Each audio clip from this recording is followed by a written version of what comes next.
Le monde moderne ne serait pas le monde moderne, ou le monde contemporain, s'il n'y avait que le capitalisme. Parce que le capitalisme comme tel n'aurait pas produit, par exemple, ce qui est l'autre grande caractéristique du monde moderne, qui est, disons, la dimension libérale. Je récuse le terme démocratique parce que je pense que les régimes sous lesquels nous vivons ne sont pas véritablement démocratiques, on s'expliquera si vous voulez par la suite là-dessus, mais il y a la dimension libérale. Or, le capitalisme ne tend pas à produire ces dimensions. Là, il y a une démagogie qui se fait actuellement, qui est tout à fait risible. Le véritable esprit du capitalisme, c'est l'esprit de l'usine capitaliste. Dans l'usine capitaliste, on vous dit ce que vous avez à faire, et vous le faites, et puis c'est terminé. Bon, il n'y a aucune liberté là-dedans. Bon. La liberté, pour autant qu'elle existe dans le monde moderne, elle est le résidu de grands mouvements historiques qui étaient inspirés par l'autre grande signification du monde moderne, qui remonte au grec d'ailleurs, qui est le projet d'autonomie. Autonomie individuelle, autonomie sociale. Qu'est-ce que ça veut dire autonomie? Autos nomos, se donner ses lois soi-même. Autonomie, ça ne veut pas dire faire n'importe quoi ou ce qui vous chante. Ce n'est pas le règne du désir. Ça, c'est une aberration. Mais ce n'est pas la spontanéité. C'est pas la spontanéité brute et aveugle. Il y a le terme nomos là-dedans, loi. Je me donne une loi, mais je me la donne. Et je me la donne comment? Bon, je me la donne de façon réfléchie et réflexive et après délibération. Or, ce projet d'autonomie veut dire non seulement qu'on veut éliminer la monopolisation du pouvoir par quelques-uns dans le domaine politique, mais qu'on veut aussi éliminer toute autorité qui refuse de rendre raison d'elle-même au plan de la pensée.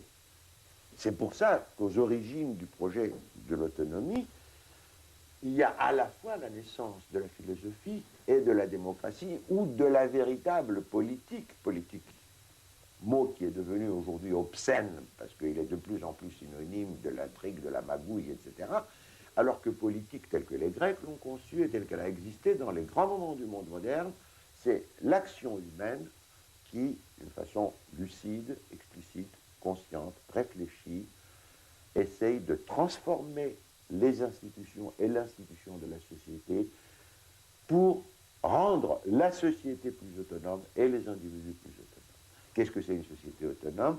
C'est une société qui est capable d'abord de savoir que ses lois sont sa propre création et non pas des ordres divins, qui est une situation d'hétéronomie, ou quelles sont la conséquence de lois naturelles ou des lois naturelles du marché, comme on dit absurdement aujourd'hui, et qu'elle peut donc, puisque c'est elle qui les a créées, ces lois, qu'elle peut les modifier si elle pense que cela est nécessaire ou utile, n'est-ce pas? Et une telle société ne peut exister que si elle est formée par des individus autonomes, c'est-à-dire par des individus qui sont capables de se dire « oui, tel est mon désir », par exemple, mais ce désir est monstrueux et je ne le réaliserai pas. Je ne le refoule pas, mais je sais que je ne dois pas le réaliser. Pourquoi je ne dois pas le réaliser? Ça, là commence un processus de réflexion de l'individu en référence à la fois aux fins de sa vie, à son passé, à son histoire et à la société dans laquelle il vit, aux autres, etc. Et en même temps, un individu autonome est quelqu'un qui est capable de dire « mon maître m'a dit cela » ou dans le livre, qu'il s'agisse de l'Ancien ou du Nouveau Testament ou du Capital de Marx ou de l'interprétation de l'ère de Freud, il est dit cela, est-ce que moi je pense que cela est vrai? Un individu autonome est quelqu'un qui est capable de penser librement, n'est-ce pas? Or, ce projet d'autonomie, créé en Grèce ancienne pour la première fois, fragmentairement bien sûr, mais enfin qui a quand même donné la philosophie à la démocratie, ressurgit dans les temps modernes, il ressurgit très tôt, avant même la Renaissance. Il ressurgit à partir du moment où la bourgeoisie essaie de constituer des communes qui s'autogouvernent, arrachent des libertés à la monarchie, etc. Ça devient aussi un mouvement philosophique, les philosophes remettent en question les vérités héritées, ça donne lieu à la naissance de la science moderne, à partir du moment où on écarte l'autorité aussi bien de la Bible que ce qu'on croyait être l'enseignement d'Aristote, Puis il y a les grandes révolutions du XVIIe, du XVIIIe, puis il y a le mouvement ouvrier dans le XIXe et le XXe siècle.